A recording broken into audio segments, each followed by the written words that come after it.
रीनू और मेरा बहुत अच्छी दोस्त थी और दोनों हमेशा कुछ न कुछ करती रहती थी। अब दोनों अपने कॉलेज में पढ़ रहे हैं।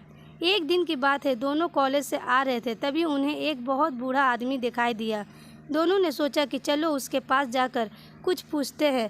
फिर क्या था, दोनों उस बूढ़े आदमी के पास बैठ गए और बोले, बाबा कैसे हो? उस बूढ़े ने कहा, बेटा तुम सही कह रहे हो, आप लोग कैसे हैं? दोनों ने एक साथ बोले, हम भी सही कह रहे हैं। थोड़ी देर बाद दोनों कुछ नहीं बोले, लेकिन अगले ही पल रीनू ने पूछा, बाबा सच्चा प्यार हर किसी को नसीब नहीं होता है, इस बात में कितनी हकीकत है? रीनू की बात सुनकर बूढ़े ने मुस्कुराते हुए कहा, आपको कभी प्यार हुआ है? रीनू बोली, नहीं, अभी ऐसा नहीं हुआ है। तब बूढ़े आदमी ने कहा कि पास में ही फूलों का एक बड़ा बगीचा है, तुम दोनों जाओ और जो फूल तुम्हें सबसे सुंदर लगे उसे तोड़ लाओ। चलो फिर क्या था, दोनों दोस्तों ने बाबा की बात मानी और पुष्प वाटिका जाने का मन बना लिया।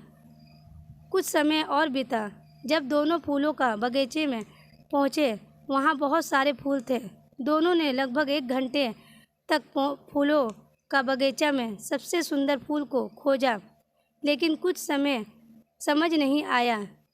समय बाद रीनू और मेरा को एक फूल बहुत पसंद आया, लेकिन उन दोनों ने सोचा कि कुछ समय बाद वो कोई दूसरा फूल देखेंगे, हो सकता है कि उन्हें और भी सुंदर फूल मिल जाए।